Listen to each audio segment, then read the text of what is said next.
আমি আমেনা যখন ঘরের মধ্যে থাকি, অন্ধকার যখন নেমে আসে, দেওয়ালের প্রত্যেকটা কন্যার থেকে আমাকে কে জানি সালাম দেয়। সুবহানাল্লাহ। আমি আমেনা দেখি আমার ঘরের চারপাশে কে জানি ঘুর ঘুর করে আর আমাকে সালাম দে, আমাকে সালাম দে। ও বাবা আব্দুল মুত্তালিব, কেমন করে বুঝাইতাম আপনারে, কেমন করে বুঝাইতাম। আমি যখন ঘর থেকে বের হই, শাহী দরজার সামনে যায়, জঙ্গল থেকে বাঘ দৌড়ে দৌড়ে এসে আমার কদমে চুমু দে আর আমাকে সালাম দে। ও আব্দুল মুত্তালিব, আমার শ্বশুর বাবা, কেমন করে বুঝাইতাম আপনারে। আমি যখন ঘর থেকে যখন জমিনের মধ্যে উঠানের মধ্যে যখন কদম রাখি, আল্লাহর আসমানে একটা মেঘ এসে আমাকে ছায়া দিয়ে। বাবা কেমন করে বুঝাইতাম আপনারে। আপনার বেটার আমানত যেদিন থেকে আমার গর্ভে এসেছে, ওই দিন থেকে আজিব আজিব এক অবস্থা আমার সাথে ঘটে।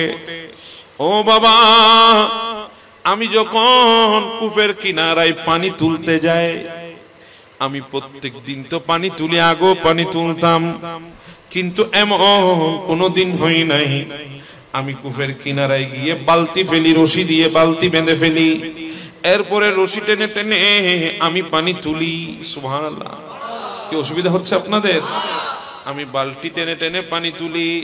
কিন্তু বাবা, যেদিন থেকে আপনার বেটার আমানত আমার গর্ভের মধ্যে চলে এসেছে, আমি যখন কূপের কিনারায় যাই, পানি বুটবুট করে করে কূপের মুখের মধ্যে চলে আসে। বাবা কেমন করে বুঝাইতো আপনার বেটার আমানত যেদিন গর্ভে এসেছে, ওই দিন থেকে বাবা আমি যখন কূপের কিনারায় যাই, পানিগুলার মধ্যে কলকলানি বেড়ে যায়, পানি কূপের মুখে চলে আসে, আর পানি না জানি আমাকে বলছে, আমেনা তুমি কেন আমার কাছে এসেছো? তুমি যদি ইশারা করতা আমি তো তোমার ঘরে চলে যেতাম। মা আমেনা ডাক দিয়ে বলে, বাবা আমি যখন কূপের কিনারায় যাই, আমার সেহেলিয়া যারা আছে, আমার বান্ধবী যারা আছে, আমার প্রতিবেশী যারা আছে, তারা আমাকে বলে, আমেনা যাস না, যাস না।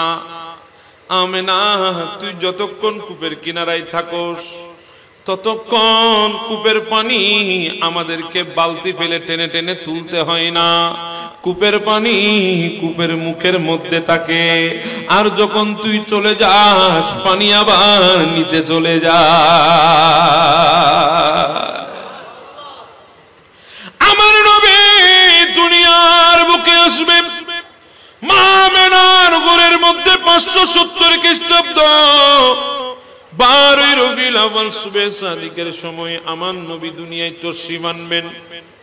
আমেনা বলে, আমার মাহবুব নবী আমার রেহেম থেকে যখন জলওয়ায়ে আফরোজ হলো, নূরের তজল্লি যখন আমার বিছানার মধ্যে পড়লো, আমি শুধু মক্কার জমিন নয়, শাম দেশে কিসরার বাদশার যে রাজপ্রাসাদ ছিল, ওই রাজপ্রাসাদের 17টি মিনার জমিনের মধ্যে পড়ে ভেঙে যেতে আমি দেখেছি।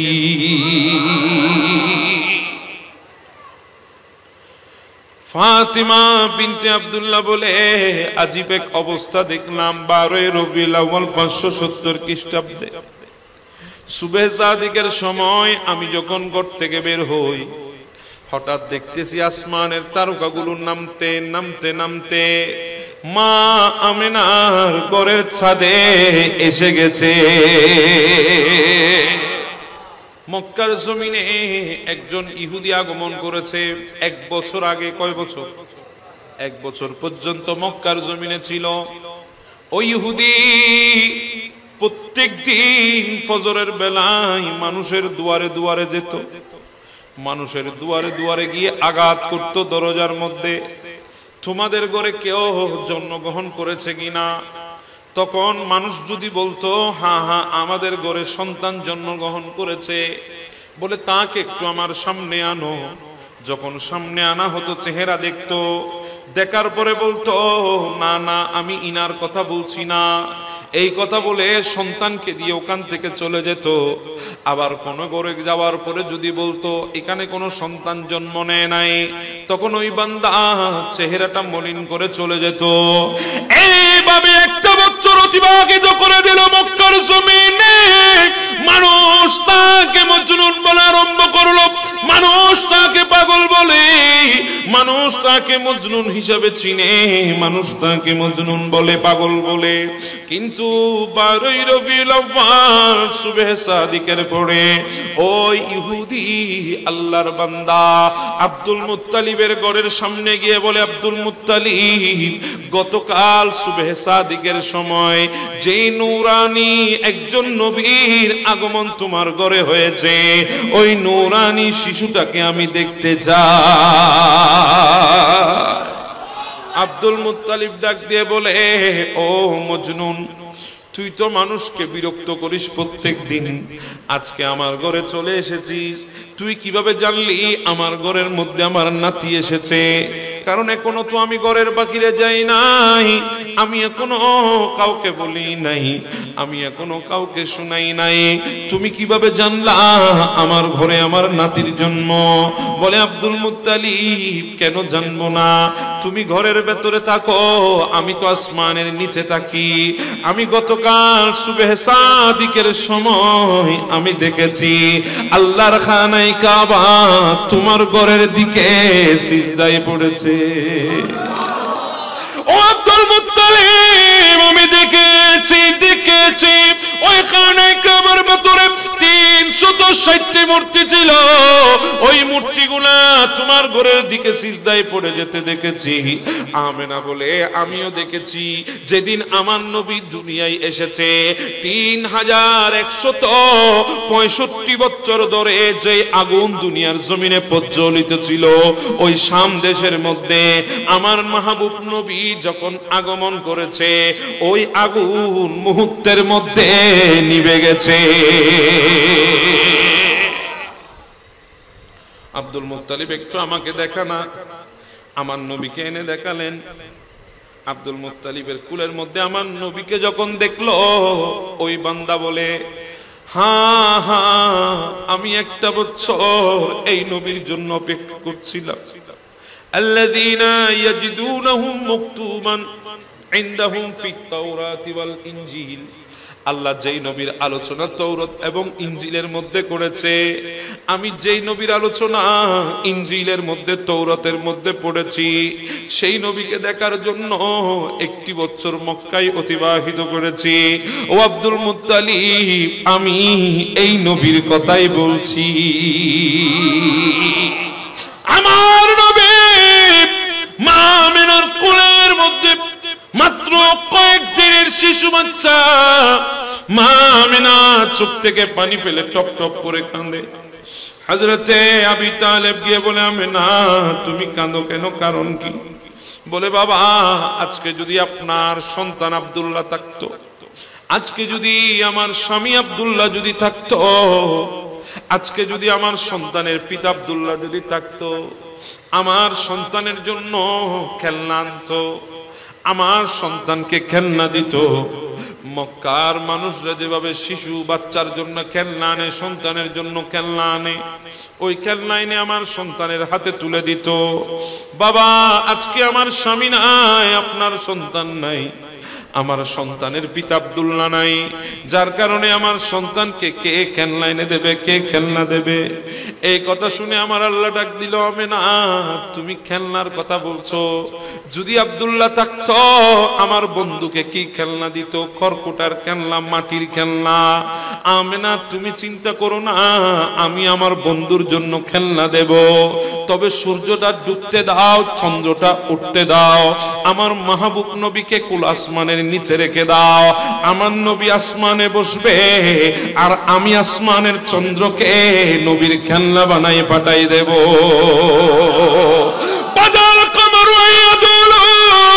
আমার নবী জমিনে বসবে আর আসমানের চন্দ্রের সাথে খেলবে। আবি তালিব বলে, আজীব এক দৃশ্য দেখলাম। আমার বাতিজা যেদিন উঠানের মধ্যে শুয়াইয়ে দিয়েছিলাম, আমি আবি তালিব দেখেছি আমার বাতিজা মুহাম্মদ সাল্লাল্লাহু আলাইহি ওয়াসাল্লাম জমিনে দুলনার মধ্যে শুয়ে শুয়ে শাহাদাত আঙ্গুলকে নাড়ে আর চাঁদ আমার নবীর ইশারায় নাচতে থাকে।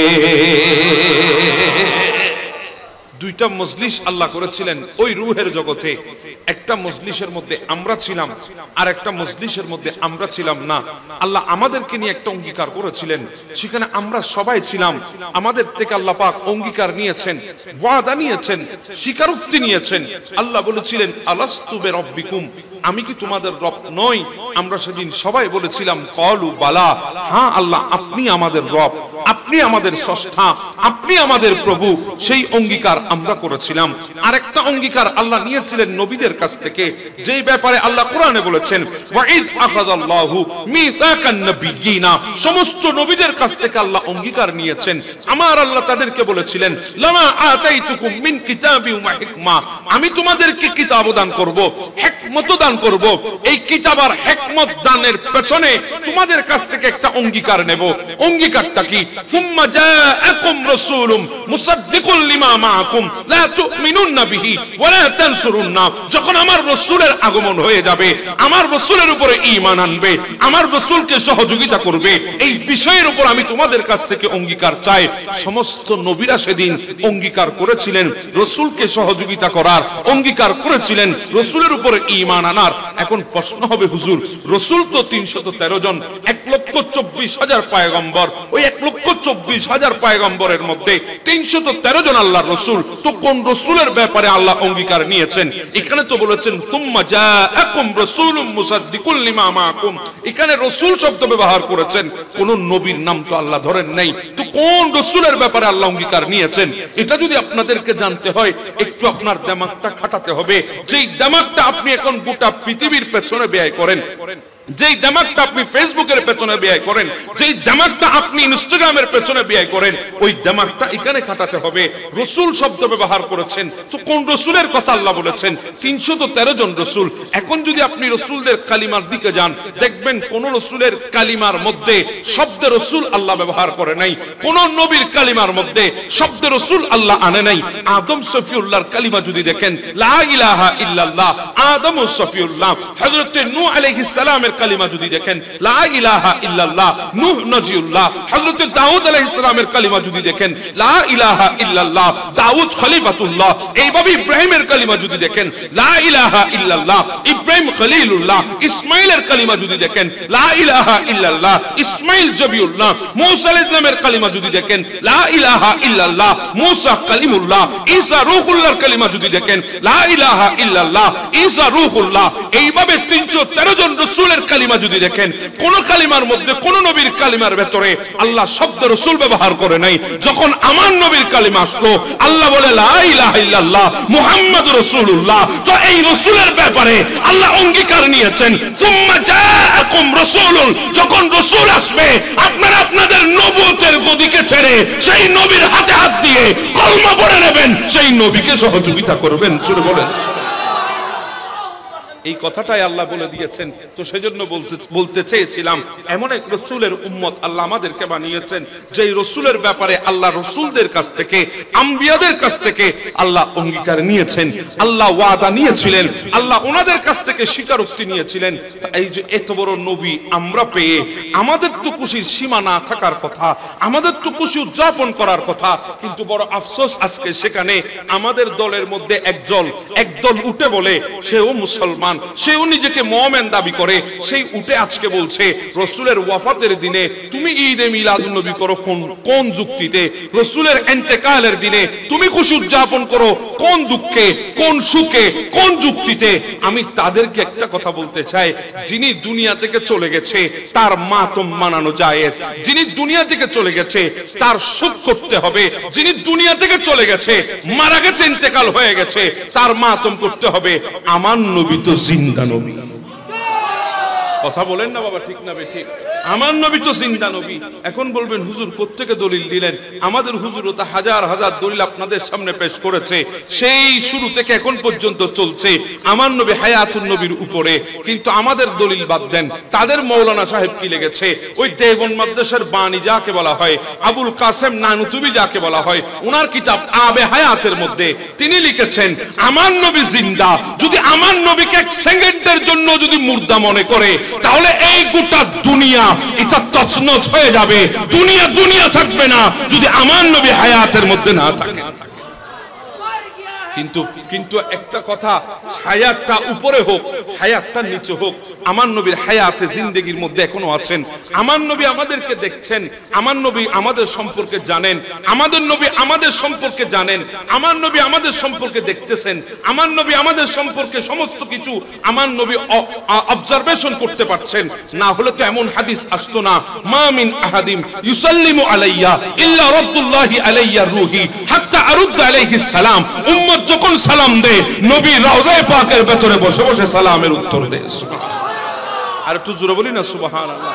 তো এমন এক নবী আল্লাহ আমাদেরকে পাঠিয়েছেন, এমন এক নবীর উম্মত আল্লাহ আমাদেরকে বানিয়েছেন। তো আমাদের তো গোটা জিন্দেগিটা নবীর আগমনের খুশি উদযাপন করার কথা ছিল, গোটা জিন্দেগিটা নবীর খুশিতে কাটানোর কথা ছিল। কিন্তু আফসোসের বিষয় কি জানেন, সেই নবীর আগমনে আমরা একটু মিলাদুন নবী করছি, সেই নবীর আগমনে আমরা একটু জশ্নে জুলুসে ঈদে মিলাদুন নবীর র্যালি বের করেছি। আজকে তারা সেই জশ্নে জুলুসের র্যালির মধ্যে এমন ভাবে হামলা চালিয়েছে, একজন দুনিয়া থেকে বিদায় হয়ে গেছে, বৃদ্ধ মানুষের মাথা পাঠিয়ে দিয়েছে। ভাই এমন অপরাধ করে ফেললাম মিলাদুন নবীর জুলুস বের করে, এমন অপরাধ করে ফেললাম মিলাদুন নবীর মাহফিল করে, আমাদেরকে মেরে ফেলতে হবে, আমাদের রক্ত ঝরাতে হবে, আমাদেরকে মেরে রক্ত ঝরিয়ে কোন ইসলাম তুমি বাংলার জমিনে কায়েম করতে চাও? কথা বলেন ঠিক না? তুমি কোন ইসলামের পক্ষে কথা বলতে চাও? কোন ইসলামের ব্যাপারে তোমার সেই বক্তব্য রাখতে চাও? যেই নবীর আগমনে গোটা আসমান জমিন সবাই খুশি উদযাপন করেছে, গোটা পৃথিবী আল্লাহর নিয়ামত রাজি, সমস্ত নিয়ামত রাজি পর্যন্ত যেই নিয়ামত পেয়ে খুশি উদযাপন করেছে, সমস্ত মখলুক যে নিয়ামত পেয়ে খুশি উদযাপন করেছে, সেই নবীর আগমনে মিলাদুন নবী না করে, খুশি উদযাপন না করে আর কি করতাম? এখন প্রশ্ন হবে, রাসূলের যেদিন আগমন সেদিন রাসূলের ইন্তেকাল, এটা হচ্ছে ভুল তথ্য, তাদের ভুল গবেষণা। আমি সেদিকে যাচ্ছি না, তাদের এই ভুল ভাঙানোর দিকে আমি যাচ্ছি না। হাজারো ভুল তাদেরকে ভাঙিয়ে দেবেন, তারা ধরবে না কেন জানেন? তারা তো ঘুমায় নাই, ঘুমের ভান ধরে আছে। যে ঘুমের ভান ধরে আছে তাকে জাগানো যায় না, সেজন্য তার ভুল ভাঙতে যাব না। কিন্তু তার কাছে একটা প্রশ্ন আমি রাখবো, ভাই তুমি যে জুমার দিন পালন করছো, এই জুমার দিনকে তুমি ঈদ মনে করছো, কারণ কি? সাইয়েদনা ফারুক আযম রাদিয়াল্লাহু তাআলা, আব্দুল্লাহ ইবনে আব্বাস রাদিয়াল্লাহু তাআলা, ইনারা জুমার দিনকে ঈদ বলেছেন। কোথায় বলেছেন? আল ইয়াউমা আকমালতু লাকুম দীনাকুম ওয়া আতমামতু আলাইকুম নি'মাতি ওয়া রাদিতু লাকুমুল ইসলাম দীনা। এই আয়াতের তাফসীর আপনারা পাবেন। জিজ্ঞাসা করেছিল ইহুদি, ওগো ফারুক আযম, এই ধরনের একটা আয়াত যদি আমাদের উপর নাজিল হতো, আমরা ঈদ উদযাপন করতাম, আমরা খুশি উদযাপন করতাম। ওগো আব্বাস, এই ধরনের একটা আয়াত যদি আমাদের উপর নাজিল হতো, আমরা খুশি উদযাপন করতাম, আমরা ঈদ উদযাপন করতাম। তখন ওনারা জবাব দিয়েছিলেন, হযরত ইবনে আব্বাস বলেছিলেন, ফাইন্নাহা নাযালাত ফীহি ইয়াওমান ঈদান ফী ইয়াউমিল জুমআ ওয়া ইয়াউমে আরাফা। যেদিন এই আয়াত আমাদের উপর নাজিল হয়েছে, আমরা সেদিন দুইটা ঈদ উদযাপন করেছিলাম, একটা হচ্ছে ইয়াউমে জুমআ আর একটা হচ্ছে ইয়াউমে আরাফা। তাহলে স্পষ্ট হয়ে গেল, জুমার দিন মুসলমানের জন্য ঈদের দিন, আরাফার দিন মুসলমানের জন্য ঈদের দিন। কথা কোন ঠিক না বে ঠিক? এখন আমার প্রশ্ন হলো, এই জুমার এত নিয়ামত কেন বাড়লো? এই জুমা এত আফজল কেন হলো? পাঁচটি কারণে জুমা আফজল হয়েছে, পাঁচটি কারণে জুমার দিন সাইয়্যিদুল আইয়াম হয়েছে। তার মধ্যে একটি কারণ হলো, আল্লাহ আদমকে সৃষ্টি করেছেন জুমার দিনে, আল্লাহ আদম আলাইহিস সালামকে দুনিয়া থেকে নিয়ে গেছেন জুমার দিনে, আল্লাহ আদম আলাইহিস সালামকে দুনিয়ায় পাঠিয়ে পাঠিয়েছেন জুমার দিনে। এই জুমার দিনে একটা ওয়াক্ত আছে যে ওয়াক্তে বান্দা দোয়া করলে আল্লাহ দোয়া কবুল করে। এই জুমার দিন কিয়ামত হবে। এই পাঁচটি কারণে জুমার দিনকে শ্রেষ্ঠ হিসাবে ঘোষণা দেওয়া হয়েছে। আমার প্রশ্ন সেখানে, আদমের আগমনে যদি জুমা শ্রেষ্ঠ হয়, আদমের মিলাদে যদি জুমা শ্রেষ্ঠ হয়, আদমের ইন্তেকালে যদি জুমা শ্রেষ্ঠ হয়, আদমকে বানানোর কারণে যদি জুমা শ্রেষ্ঠ হয়, তো আদম আলাইহিস সালাম আপনি কোন নবী? বলে আমি সেই নবী যেই নবী 350 বছর দুনিয়ার বুকে এসে জমিনের দিকে তাকিয়ে তাকিয়ে কেঁদেছি। একটা সেকেন্ডের জন্য আসমানের দিকে আমি সের তুলি নাই, চোখ তুলি নাই, লজ্জায় লজ্জিত হয়ে 350 বছর জমিনের দিকে কেঁদেছিলাম, আসমানের দিকে নজর করি নাই। যেদিন জবলে আদমে নেমেছি ওই দিন থেকে কান্না শুরু করেছি, হাঁটা শুরু করেছি, আস্তে আস্তে আরাফার ময়দানে চলে এসেছি। আর আরাফায় এসে যখন আমার বিবি হযরতে হাওয়াকে পেয়ে গেলাম, আমি আসমানের দিকে চোখ তুললাম। সেদিন দেখতে পেলাম আল্লাহর আরশের মধ্যে আল্লাহর লা ইলাহা ইল্লাল্লাহ 12টি নাম, আর 12টি নাম মুহাম্মদুর রাসূলুল্লাহ। ওই মুহাম্মদুর রাসূলুল্লাহর উসিলায় দোয়া করে আমি আদম, আমার দোয়া আল্লাহ কবুল করে নিয়েছেন। যে আদমের দোয়া কবুল হয় যেই নবীর উসিলায়, যে আদমের দোয়া কবুল হয় যেই নবীর নামের উসিলায়। এবার আপনাদের কাছে প্রশ্ন রাখতে চাই, আমার নবী সেই আদমের চাইতে শ্রেষ্ঠ নয় কি? কথা বলেন, শ্রেষ্ঠ নয় কি? অবশ্যই শ্রেষ্ঠ। আমার নবীর মতো শ্রেষ্ঠ পৃথিবীর জন্য কোনো আম্বিয়া নাই। কথা বলেন, ঠিক না বেঠিক? শুধু তাই না, আমরা তো আজকে নবীর উম্মত হয়েছি। পৃথিবীর বুকে এমন এমন নবী ছিলেন যারা নবীর উম্মত হওয়ার জন্য আল্লাহর দরবারে ফরিয়াদ করেছে, যারা নবীর উম্মত হতে চেয়েছেন, যারা নবীর উম্মত হিসাবে আল্লাহর দরবারে ফরিয়াদ করেছেন, আল্লাহ আমাকে নবীর উম্মত বানিয়ে দাও। মুসা কালিমুল্লাহ নাম শুনেছেন আপনারা? বড় বড় 4 জন রাসূলের মধ্যে একজন। কথা বলেন, ঠিক না? যার উপর বড় বড় 4টি কিতাবের মধ্যে একটি কিতাব নাজিল হয়েছে, যেই কিতাবের নাম হচ্ছে তাওরাত কিতাব। যেই কিতাব আল্লাহ পাক মুসা কালিমুল্লাহকে ওই তুর পর্বতে দান করেছেন। যেই তুর পর্বতে মুসা ইসলামকে আল্লাহ ডেকেছিলেন, মুসা আসেন আসেন, আপনাকে আমি তাওরাত কিতাব দেব। মুসা ইসলাম গেলেন তাওরাত কিতাব নেওয়ার জন্য। আল্লাহ শর্ত জুড়ে দিয়েছেন 30টা দিন রোজা রাখবেন দিনের বেলায়, আর 30টা দিন রাতের বেলায় ইবাদত করবেন। সুমু নাহারাহা ওয়া কুমু লাইলাহা, দিনের বেলায় রোজা রাখবেন, রাতের বেলায় ইবাদত বন্দি করবেন, 30টা দিন অতিবাহিত করবেন। মুসা কালিমুল্লাহ ইবাদত শুরু করে দিলেন ওই তুর পর্বতে। 30টা দিন ইবাদত বন্দি করেছেন, দিনের বেলায় রোজা, রাতের বেলায় ইবাদত। 30টা দিন যখন শেষ হয়ে গেল, মুসা কালিমুল্লাহ আলাইহিস সালাম ইনি এবার আল্লাহর দরবারে যাবেন, তুর পর্বতে যাবেন, তাওরাত কিতাব নেবেন। কিন্তু তিনি চিন্তা করছেন 30 দিন রোজা রাখার কারণে জুবানের গহবর থেকে, মুখের ভেতর থেকে এক দুর্গন্ধ বের হচ্ছে। যাচ্ছি তো বড় একজন মাসুকের সাথে দেখা করার জন্য, বড় একজন মাসুকের সাথে দিদারে যাচ্ছি, লা ইলাহা ইল্লাল্লাহর সাথে কথা বলবো। আমি মুসা কালিমুল্লাহ, জুবান থেকে যদি দুর্গন্ধ বের হয় আমার বড় বিব্রত, আমি বড় বিব্রত ফিল করছি, আমার কাছে বিরক্তি লাগছে। এখন আমি কি করব? মিসওয়াক নিয়ে পরিষ্কার করলেন মুখ পরিষ্কার করে, দুর্গন্ধ পরিষ্কার করে গেলেন আল্লাহর দরবারে তাওরাত কিতাব নেবে। আল্লাহ বলে, মুসা এসেছেন? বলে হ্যাঁ এসেছি। রোজা রেখেছেন? বলে হ্যাঁ রেখেছি। না সারা রাত ইবাদত করেছেন? বলে হ্যাঁ করেছি। কিন্তু মুসা আমি আজকে আপনাকে কিতাব দেব না। আল্লাহ কেন দেবেন না? বলে আপনি আমাকে বঞ্চিত করেছেন, আপনি আমাকে মাহরুম করেছেন। আল্লাহ আপনি রব, আপনি স্রষ্টা, আপনি খালেক, আপনাকে বঞ্চিত করার মতো দুঃসাহস পৃথিবীর বুকে কার আছে? আপনাকে মাহরুম করার মতো দুঃসাহস পৃথিবীর বুকে কে আছে? আমি কিভাবে আপনাকে মাহরুম করলাম? আমি কিভাবে আপনাকে বঞ্চিত করলাম? আমার আল্লাহ বলে হ্যাঁ করেছেন তো। বলে কিভাবে করেছি? বলে আমার প্রেমে পড়ে আপনি রোজা রেখেছেন দিনের বেলায়, আপনি মনে করছেন ভেতর থেকে দুর্গন্ধ বের হচ্ছে, আপনি বিব্রত হচ্ছেন, আপনার কাছে বিরক্তি লাগছে। কিন্তু মুসা ওই আমার প্রেমেই তো রোজা রেখেছেন, আমার প্রেমেই তো দিনের বেলায় খানাপিনা থেকে পবিত্র ছিলেন। ওই দুর্গন্ধ আপনার কাছে দুর্গন্ধ মনে হতে পারে, আমার কাছে তো মেশকাম্বরের চাইতে আরো বেশি খুশবু। আপনি তো আমাকে সেই মেশকাম্বরের থেকে আজকে মাহরুম করেছেন, সেই খুশবু থেকে আপনি আমাকে বঞ্চিত করেছেন। মুসা আজকে আর দেব না। আল্লাহ তাহলে তো আমি ভুল করে ফেলেছি। বলে হ্যাঁ যান, আরো 10 দিন বাড়িয়ে দিলাম, আরো 10 দিন আপনি দিনের বেলায় রোজা রাখবেন, রাতের বেলায় ইবাদত করে আমার কাছে আসবেন, এরপরে আমি আপনাকে তাওরাত দেব। 10 দিন অতিবাহিত করে গেলেন, ইবাদত বন্দি করেছেন, সিয়াম সাধনা করেছেন। এরপরে হযরতে মুসা কালিমুল্লাহ গেলেন আল্লাহর দরবারে, আল্লাহ দিয়ে দিলেন ওনাকে কিতাব, তাওরাত কিতাব। তো এত বড় একজন রাসূলের কথা আমি আপনাদেরকে শোনাচ্ছি। এত বড় রসুল হওয়ার পরে আল্লাহকে একদিন প্রশ্ন করেছেন, আল্লাহ আমি মুসা জমিনে দাঁড়িয়ে আপনার সাথে কথা বলছি, আমরা তো কথা বলি মোবাইল ফোন দিয়ে, আমরা কথা বলি সিম দিয়ে, আমরা কথা বলি ইজলিউট করে, আমরা কথা বলি ইন্টারনেটের মাধ্যমে, কিন্তু মুসা কালিমুল্লাহ জমিনে দাঁড়িয়ে আল্লাহর সাথে কথা বলেছেন। মাধ্যম কোনো কিছু ছিল না, এইদিকে মুসা ছিল, ওইদিকে লা ইলাহা ইল্লাল্লাহ ছিল, সরাসরি কথা বলেছে।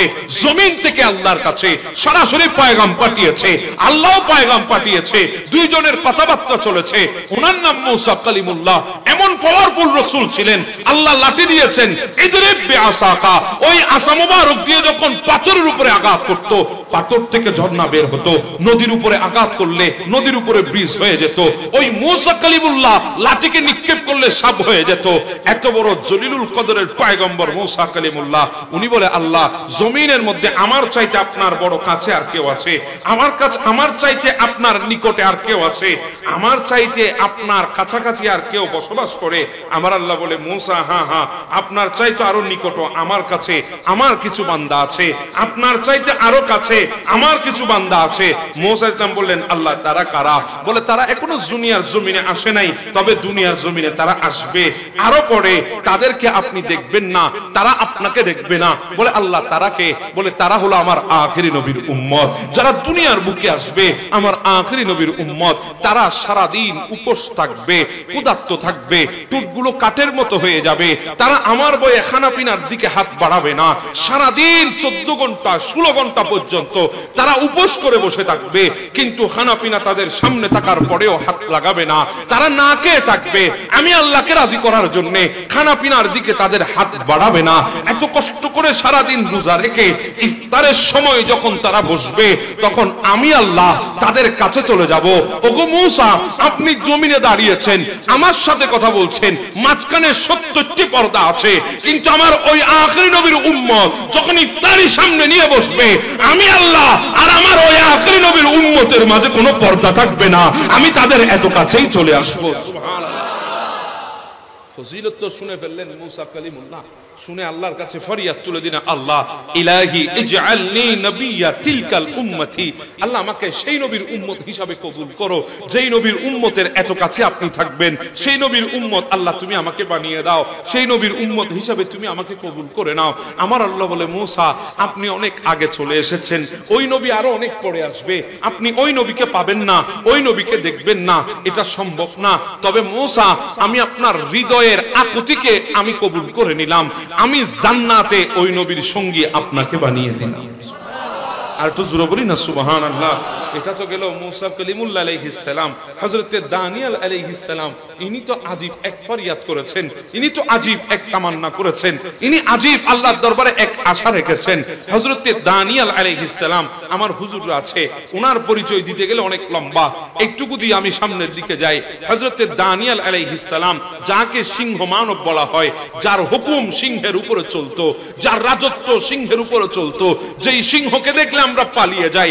সিংহ আমাদের গ্রামে ঢুকেছে এই কথা যদি আমরা শুনি, কেউ সেকেন্ডের জন্য দাঁড়াবেন না, সবাই পালাতে থাকবেন। সেই সিংহের উপরে যার হুকুমত চলতো, উনি হচ্ছেন দানিয়েল আলাইহিস সালাম।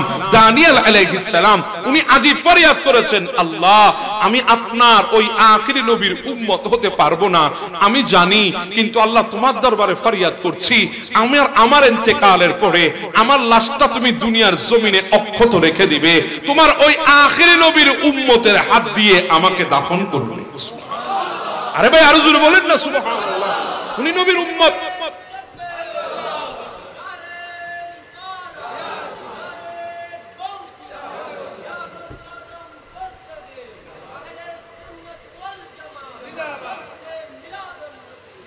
উনি উম্মত হতে চায় নাই, উনি আমার নবীর উম্মতের হাতের ছোঁয়া চেয়েছে। বাবা কেমন করে বুঝাইতাম আপনাদেরকে, আপনারা কত তকদিরওয়ালা, আপনারা কত শ্রেষ্ঠ। পৃথিবীর বুকে আপনাদের চাইতো অনেক বড় বড় হায়াত প্রাপ্ত অনেক উম্মত চলে গেছে, অনেক সময় ধরে দুনিয়ার জমিনে ছিল, 400 500 1000 বছর, 5000 বছর পর্যন্ত হায়াত পেয়েছে। উস বিন উনুকের মতো ব্যক্তি ছিল পৃথিবীর বুকে। বডি কত বড় ছিল, দেহ কত বড় ছিল, সাগরের মধ্যখানে নেমে গেলে হাঁটুর নিচে পানি পানি থাকতো, এত বিশাল দেহের অধিকারী ছিল, এত বেশি বেশি হায়াত পেয়েছিল, কিন্তু আল্লাহ কোন নবীর উম্মতকে এই সার্টিফিকেট দেয় নাই। আমরা গুনেগার, আমরা বদকার, আমরা জিয়াকার, হায়াত কম, সায়েন্স কম, বুঝি কম, ছোট, সব চাইতে নিকৃষ্ট। আল্লাহ বলে কুনতুম খায়রা উম্মাতিন, তোরাই হলি শ্রেষ্ঠ উম্মত। জোরে বলেন সুবহানাল্লাহ।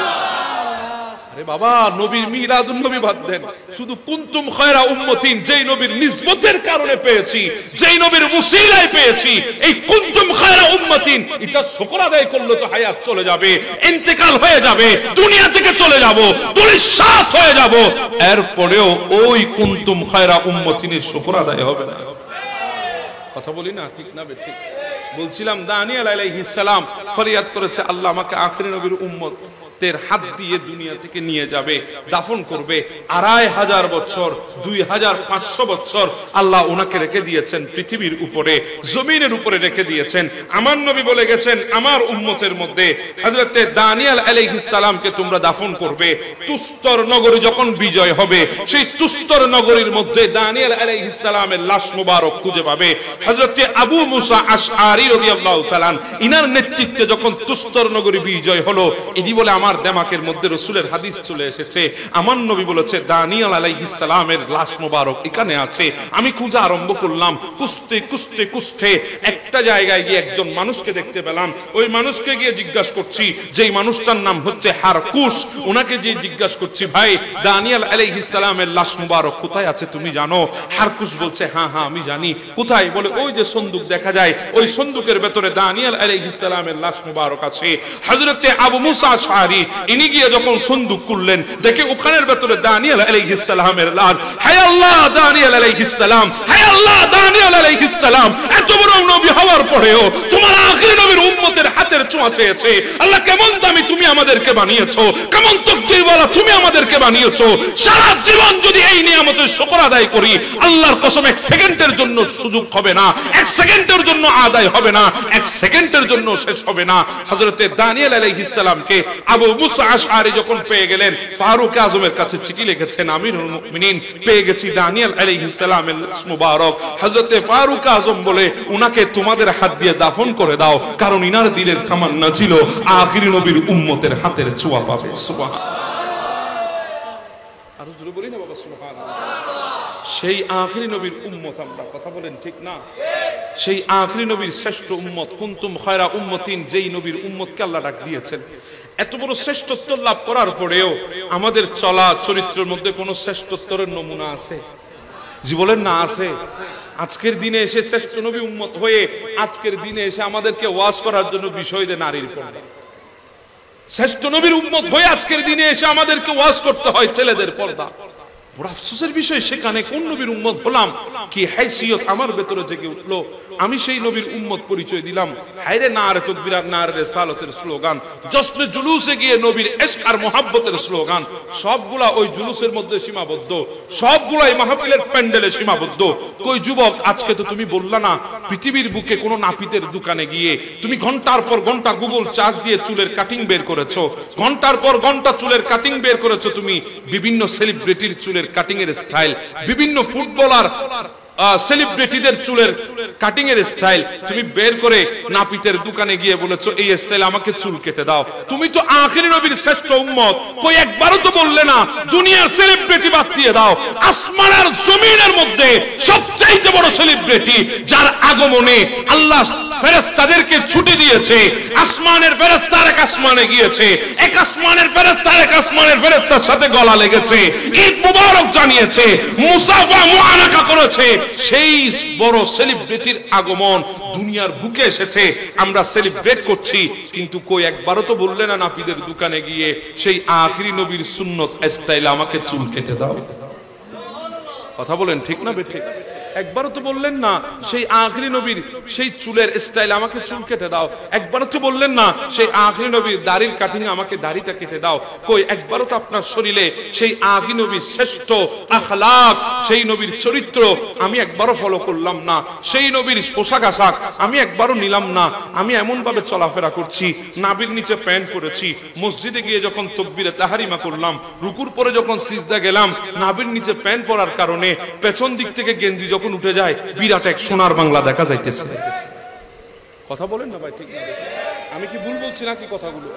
বিরাট এক সোনার বাংলা আপনি দেখায় আছেন, অথচ আপনি মুসলমানের চেয়ে আপনি জানেন না নামাজের ফরজের মধ্যে এক ফরজ হচ্ছে আপনাকে সতর ডাকতে হবে।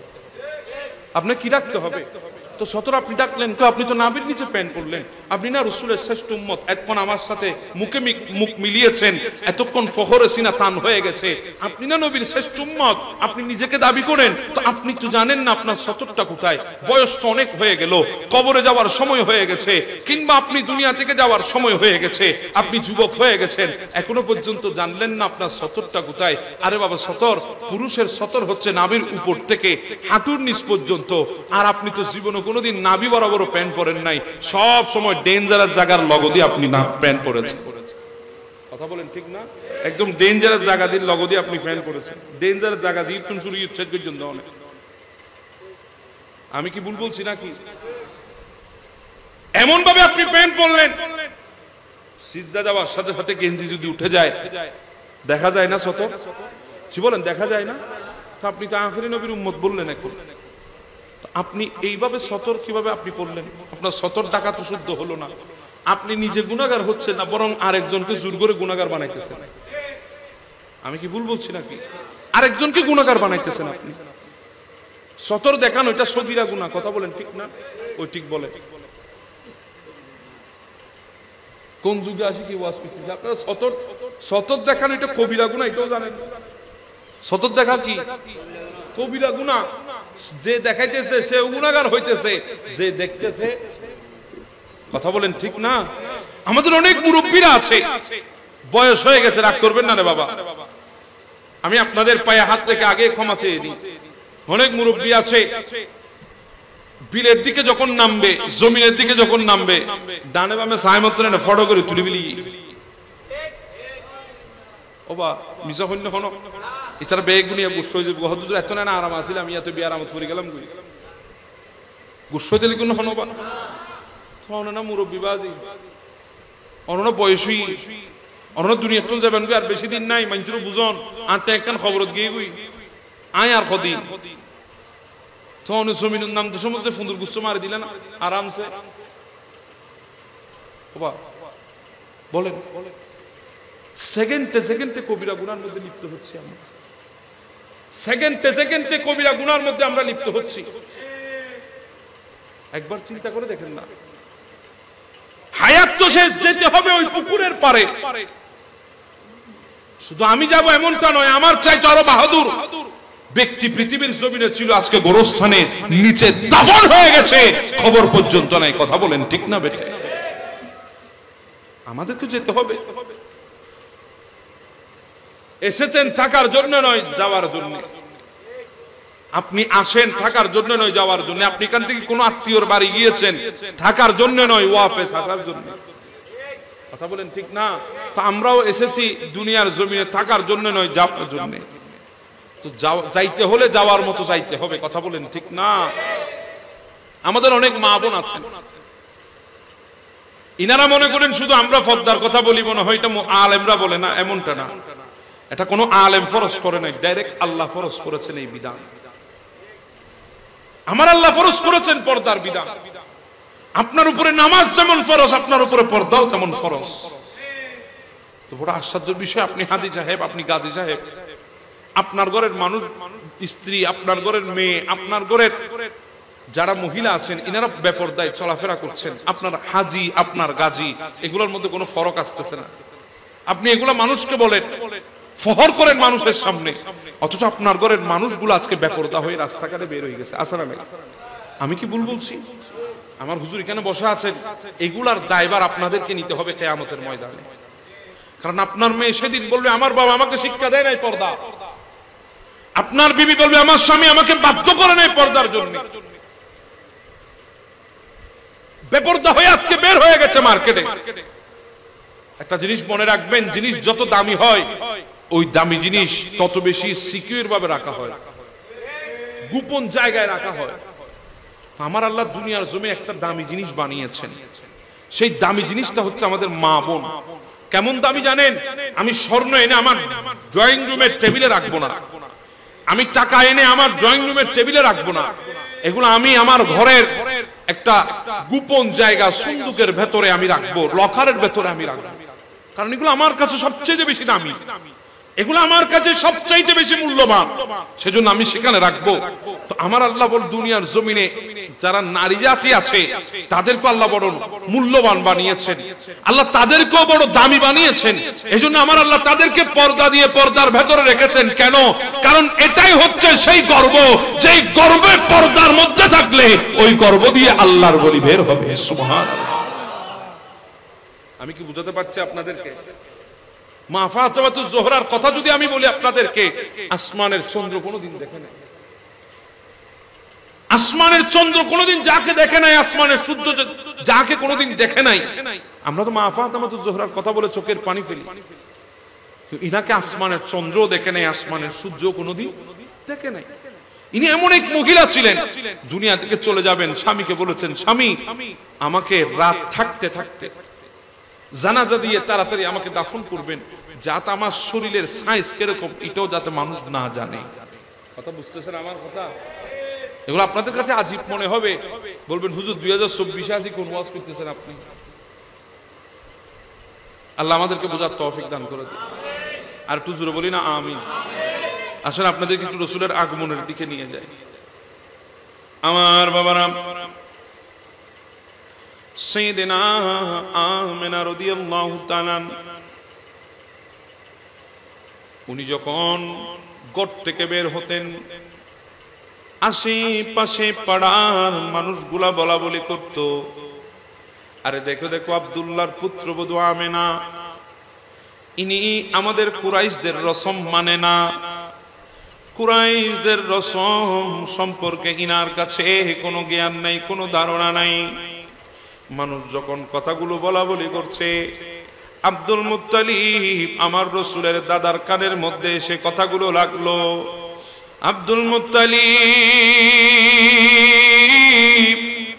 মা আমেনাকে ডাক দিয়ে বলে, ওগো আমার পুত্রবধূ, তুমি কি আমাদের কুরাইশের রসম সম্পর্কে জানো না?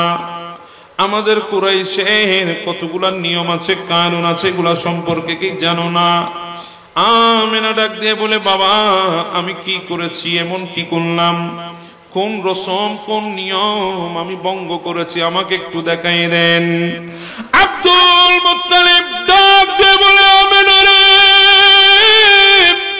তুমি আমাদের কুরাইশের নিয়ম ভঙ্গ করেছ, তুমি কি আমাদের রসম সম্পর্কে ওয়াকিফ না?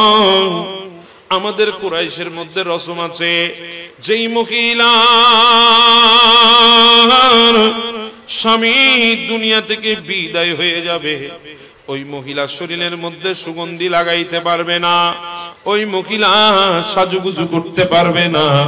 তুমি আমেনা কি এগুলা জানো না? এমন রসম আমাদের সমাজের মধ্যেও আছে না নাই? আওয়াজে বলি আছে না নাই? স্বামী মারা গেলে নাকফুল পড়তে পারবে না, আপনাদের এখানে নাই?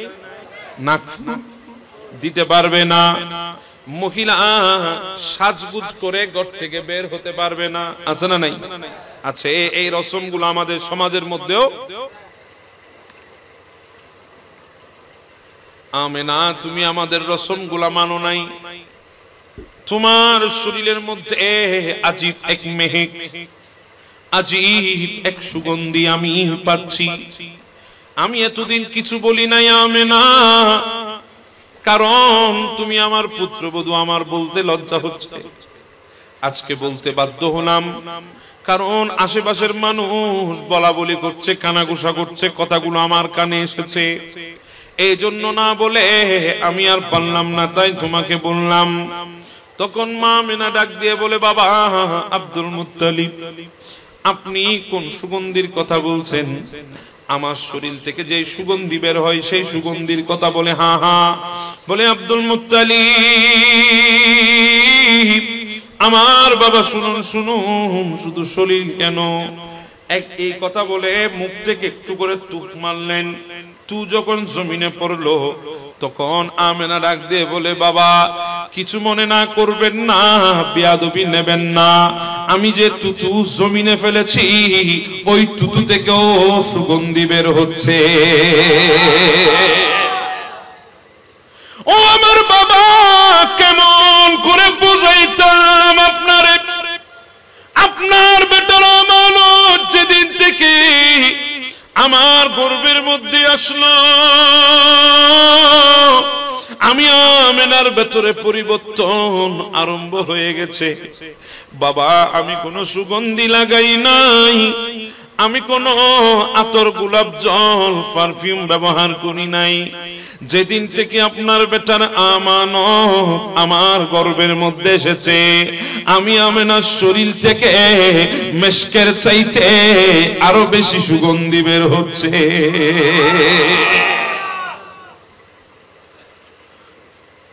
বাবা কেমন করে বুঝাইতাম আপনারে, আমি আমেনা যখন ঘরের মধ্যে থাকি, অন্ধকার যখন নেমে আসে, দেওয়ালের প্রত্যেকটা কন্যার থেকে আমাকে কে জানি সালাম দেয়। সুবহানাল্লাহ।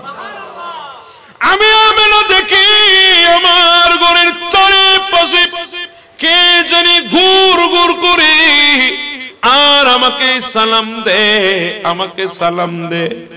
ও বাবা আব্দুল মুত্তালিব, কেমন করে বুঝাইতাম আপনারে, কেমন করে বুঝাইতাম। আমি যখন ঘর থেকে বের হই, শাহী দরজার সামনে যায়, জঙ্গল থেকে বাঘ দৌড় দৌড়ে দৌড়ে এসে আমার কদমে চুমু দে আর আমাকে সালাম দে। ও আব্দুল মুত্তালিব, আমার শ্বশুর বাবা, কেমন করে বুঝাইতাম আপনারে। আমি যখন ঘর থেকে যখন জমিনের মধ্যে, উঠানের মধ্যে যখন কদম রাখি, আল্লাহর আসমানে একটা মেঘ এসে আমাকে ছায়া দিয়ে।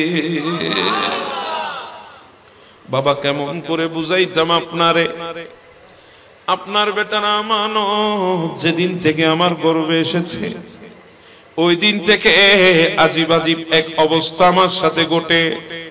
ও বাবা, আমি যখন কূপের কিনারায় পানি তুলতে যাই, আমি প্রত্যেক দিন তো পানি তুলি, আগেও পানি তুলতাম, কিন্তু এমন কোনোদিন হই নাই আমি কূপের কিনারায় গিয়ে বালতি ফেলি, রশি দিয়ে বালতি বেঁধে ফেলি, এরপরে রশি টেনে টেনে আমি পানি তুলি। সুবহানাল্লাহ। কি অসুবিধা হচ্ছে আপনাদের? আমি বালতি টেনে টেনে পানি তুলি। কিন্তু বাবা, যেদিন থেকে আপনার বেটার আমানত আমার গর্ভের মধ্যে চলে এসেছে, আমি যখন কূপের কিনারায় যাই, পানি বুটবুট করে করে কূপের মুখের মধ্যে চলে আসে। বাবা কেমন করে বুঝাইতো আপনার বেটার আমানত যেদিন গর্ভে এসেছে, ওই দিন থেকে বাবা আমি যখন কূপের কিনারায় যাই, পানিগুলার মধ্যে কলকালানি বেড়ে যায়, পানি কূপের মুখে চলে আসে, আর পানি না জানি আমাকে বলছে, আমেনা তুমি কেন আমার কাছে এসেছো? তুমি যদি ইশারা করতা আমি তো তোমার ঘরে চলে যেতাম।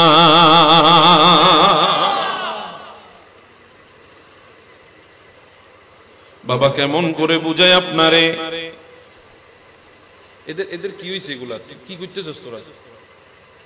কি অবস্থা?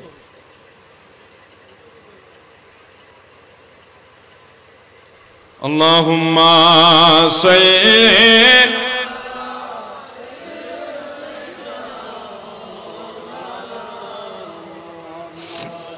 ওয়া আলা আলিহি।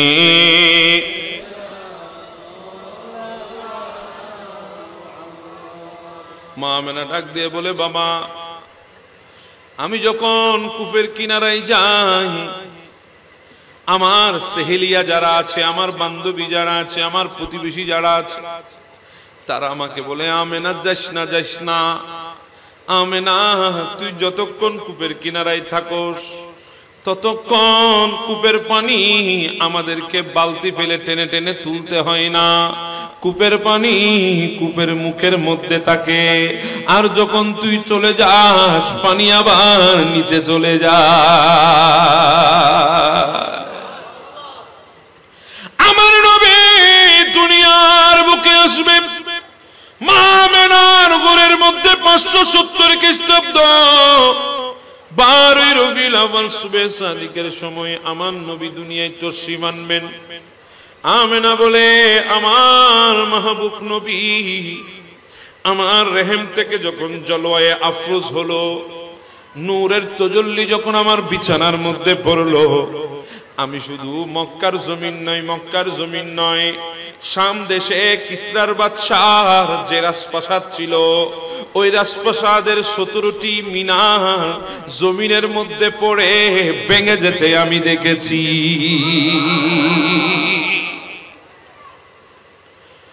ফাতিমা বিনতে আব্দুল্লাহ বলে, আজীব এক অবস্থা দেখলাম 12 রবিউল আউয়াল 570 খ্রিস্টাব্দে সুবহে সাদিকের সময় আমি যখন ঘর থেকে বের হই, হঠাৎ দেখতেছি আসমানের তারকাগুলো নামতে নামতে নামতে মা আমেনার ঘরের ছাদে এসে গেছে।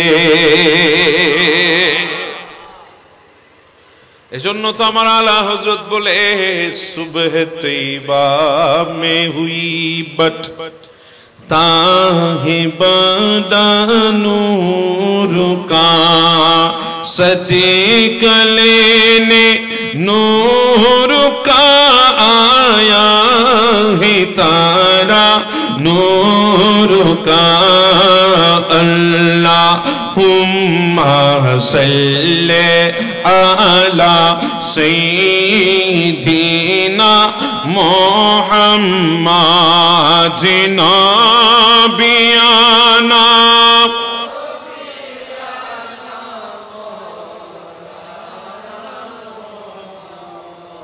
শুধু তাই না, মক্কার জমিনে একজন ইহুদি আগমন করেছে 1 বছর আগে। কয় বছর? 1 বছর পর্যন্ত মক্কার জমিনে ছিল। ওই ইহুদি প্রত্যেক দিন ফজরের বেলায় মানুষের দুয়ারে দুয়ারে যেত, মানুষের দুয়ারে দুয়ারে গিয়ে আঘাত করত দরজার মধ্যে, তোমাদের ঘরে কেউ জন্মগ্রহণ করেছে কিনা। তখন মানুষ যদি বলতো হ্যাঁ হ্যাঁ আমাদের ঘরে সন্তান জন্মগ্রহণ করেছে, বলে তাকে একটু আমার সামনে আনো। যখন সামনে আনা হতো চেহারা দেখতো, দেখার পরে বলতো না না আমি ইনার কথা বলছি না, এই কথা বলে সন্তানকে দিয়ে ওখান থেকে চলে যেত। আবার কোন ঘরে যাওয়ার পরে যদি বলতো এখানে কোনো সন্তান জন্ম নেয় নাই, তখন ওই বান্দা চেহারাটা মলিন করে চলে যেত। এইভাবে 1 বছর অতিবাহিত করে দিল মক্কার জমিনে। মানুষ তাকে মজনুন বলে আরম্ভ করলো, মানুষ তাকে পাগল বলে, মানুষ তাকে মজনুন হিসাবে চিনে, মানুষ তাকে মজনুন বলে, পাগল বলে। কিন্তু 12 রবিউল আউয়াল সুবহে সাদিকের পরে ওই ইহুদি আল্লাহর বান্দা আব্দুল মুত্তালিবের ঘরের সামনে গিয়ে বলে, আব্দুল মুত্তালিব, গতকাল সুবহে সাদিকের সময় যে নূরানি একজন নবীর আগমন তোমার ঘরে হয়েছে, ওই নূরানি শিশুটাকে আমি দেখতে চাই। আব্দুল মুত্তালিব ডাক দিয়ে বলে, ও মজনুন, তুই তো মানুষকে বিরক্ত করিস প্রত্যেক দিন, আজকে আমার ঘরে চলে এসেছিস, তুই কিভাবে জানলি আমার ঘরের মধ্যে আমার নাতি এসেছে? কারণ এখনো তো আমি ঘরের বাহিরে যাই নাই, আমি এখনো কাউকে বলি নাই, আমি এখনো কাউকে শুনাই নাই, তুমি কিভাবে জানলা আমার ঘরে আমার নাতির জন্ম? বলে, আব্দুল মুত্তালিব, কেন জানবো না? তুমি ঘরের ভেতরে থাকো, আমি তো আসমানের নিচে থাকি। আমি গতকাল সুবহে সাদিকের সময় আমি দেখেছি আল্লাহর খানায় কাবা তোমার ঘরের দিকে সিজদায় পড়েছে। ও আব্দুল মুত্তালিব, আমি দেখেছি ওই খানায় কাবার ভেতরে 360টি মূর্তি ছিল। ওই মূর্তিগুলা তোমার ঘরের দিকে সিজদায় পড়ে যেতে দেখেছি। আমেনা বলে আমিও দেখেছি যেদিন আমার নবী দুনিয়ায় এসেছে 3165 বছর ধরে যে আগুন দুনিয়ার জমিনে প্রজ্বলিত ছিল, ওই শাম দেশের মধ্যে আমার মাহবুব নবী যখন আগমন করেছে ওই আগুন মুহূর্তের মধ্যে নিভে গেছে। আব্দুল মুত্তালিব একটু আমাকে দেখানা, আমার নবীকে এনে দেখালেন। আব্দুল মুত্তালিবের কুলের মধ্যে আমার নবীকে যখন দেখলো ওই বান্দা বলে, হ্যাঁ হ্যাঁ আমি একটা বছর এই নবীর জন্য অপেক্ষা করছিলাম। আল্লাযীনা ইয়াজিদুনাহুম মাকতুমান ইনদাহুম ফিত তাওরাতি ওয়াল ইনজিল, আল্লাহ যেই নবীর আলোচনা তৌরাত এবং ইনজিলের মধ্যে করেছে, আমি যেই নবীর আলোচনা ইনজিলের মধ্যে তৌরাতের মধ্যে পড়েছি, সেই নবীকে দেখার জন্য একটি বছর মক্কায় অতিবাহিত করেছি। ও আব্দুল মুত্তালিব, আমি এই নবীর কথাই বলছি। আমার নবী মা আমিনার কোলের মধ্যে মাত্র কয়েকদিনের শিশু বাচ্চা, মা আমিনা চোখ থেকে পানি ফেলে টপ টপ করে কাঁদে। হযরতে আবি তালেব গিয়ে বলে, আমিনা তুমি কাঁদো কেন, কারণ কি? বলে, বাবা আজকে যদি আপনার সন্তান আব্দুল্লাহ থাকতো, আজকে যদি আমার স্বামী আব্দুল্লাহ যদি থাকতো, আজকে যদি আমার সন্তানের পিতা আব্দুল্লাহ যদি থাকতো, আমার সন্তানের জন্য খেলনা আনতো, আমার সন্তানকে খেলনা দিত। মক্কার মানুষরা যেভাবে শিশু বাচ্চার জন্য খেলনা আনে, সন্তানের জন্য খেলনা আনে, ওই খেলনা এনে আমার সন্তানের হাতে তুলে দিত। বাবা আজকে আমার স্বামী নাই, আপনার সন্তান নাই, আমার সন্তানের পিতা আব্দুল্লাহ নাই, যার কারণে আমার সন্তানকে কে খেলনা এনে দেবে, কে খেলনা দেবে? এই কথা শুনে আমার আল্লাহ ডাক দিল, আমিনা তুমি খেলনার কথা বলছো, যদি আব্দুল্লাহ থাকতো আমার বন্ধুকে কি খেলনা দিত? খড়কুটার খেলনা, মাটির খেলনা। আমিনা তুমি চিন্তা করো না, আমি আমার বন্ধুর জন্য খেলনা দেব, তবে সূর্যটা ডুবতে দাও, চন্দ্রটা উঠতে দাও, আমার মাহবুব নবীকে কুল আসমানের নিচে রেখে দাও, আমার নবী আসমানে বসবে আর আমি আসমানের চন্দ্রকে নবীর খেলনা বানাই পাঠাই দেব।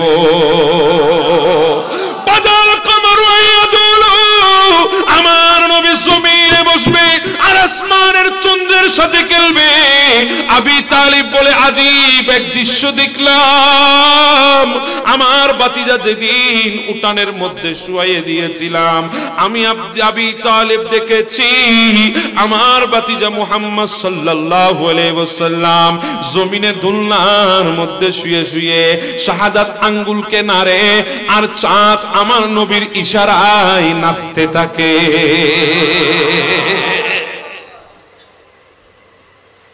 আমার নবী যখন হাঁটছে জমিনের উপরে, মা আমেনার চেহারা মলিন হয়ে গেল।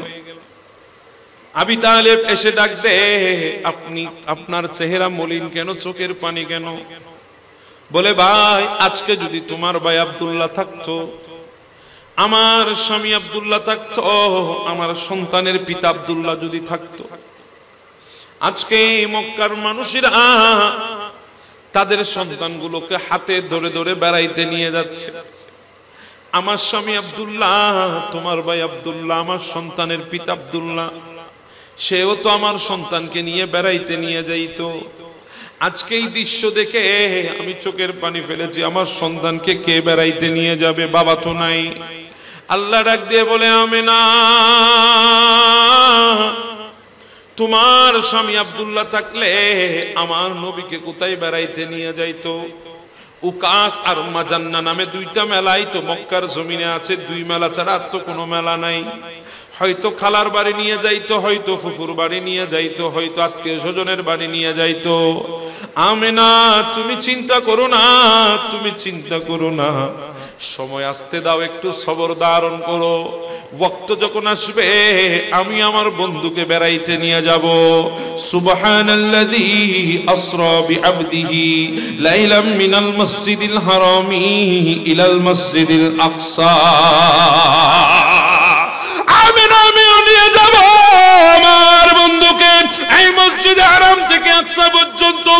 আকসা থেকে প্রথম আসমান, প্রথম থেকে দ্বিতীয়, দ্বিতীয় থেকে তৃতীয়, তৃতীয় থেকে চতুর্থ, চতুর্থ থেকে পঞ্চম, পঞ্চম থেকে ষষ্ঠ, ষষ্ঠ থেকে সপ্তম, সিদরাতুল মুনতাহা, জান্নাত জাহান্নাম দাইম কা আরশ আজিম পেরিয়ে লামকানে এনে আমার নবীকে কিছু মালিকানা দিয়ে দেব, আমার নবীকে আটখানা জান্নাতের মালিকানা দান করে দেব, আমার নবীকে শাফাতে কুবরার মালিকানা দিয়ে দেব, আমার নবীকে হাউজে কাউসারের মালিকানা দিয়ে দেব, আমার নবীকে আমি আল্লাহ কিয়ামতের ময়দানের বাদশা বানিয়ে দেব। আমার আল্লাহ ডাক দিয়ে বলে, হাবিব আনা মালিক ইয়াউমিদ্দিন, আমি কিয়ামতের ময়দানের মালিক, ওয়া আনতা সাহিব ইয়াউমিদ্দিন, আর আপনাকে কিয়ামতের ময়দানের বাদশা বানিয়ে দিয়েছি। আমি না আমার ঘর বেড়াইয়ে, আমার কুদরতের ঘরের মধ্যে বেড়াইয়ে আমার মাহবুব নবীকে আমার মক্কার জমিনে নিয়ে যাব। আমেনা সময় আসতে দাও, ওয়াক্ত আসতে দাও, আমি হাবিবকে আমার ঘরের মধ্যে লামকানের মধ্যে আমার কুদরতের ঘরে নিয়ে আসব। আমার নবীকে গোটা জগতের মধ্যে আমি বেড়াইয়ে নিয়ে যাব। আমার নবী এমন এক নবী, যেই নবীকে আমার আল্লাহ গোটা কুল কায়নাত দেখিয়েছেন, গোটা কুল কায়নাতের সাইর করিয়েছেন। আমার নবী গোটা কুল কায়নাত দেখেছেন, সাইর করেছেন। আমার নবীকে আমার আল্লাহ হাবিবুল্লাহ বলে ডাক দিয়েছেন। হাবিব মানি কি জানেননি? হাবিব মানি ওয়ালা সাউফা ইউতিকা রাব্বুকা ফাতারদা, যতক্ষণ খুশি হবে না আল্লাহ ততক্ষণ দেবে। আমার আল্লাহ আমার নবীকে ডাক দিলেন, হাবিব প্রত্যেক নবী 40 দিন পর্যন্ত দুনিয়ার জমিনে থাকবেন, ইন্তেকালের কয়দিন পর্যন্ত? 40 দিন। এরপরে আমি আমার নবীগুলাকে আসমানের জগতে জান্নাতের মধ্যে নিয়ে আসি। কোন নবীকে প্রথম আসমানে, কোন নবীকে দ্বিতীয়, কোন নবীকে তৃতীয়, কোন নবীকে চতুর্থ, কোন নবীকে পঞ্চম, কোন নবীকে ষষ্ঠ, কোন নবীকে সপ্তম।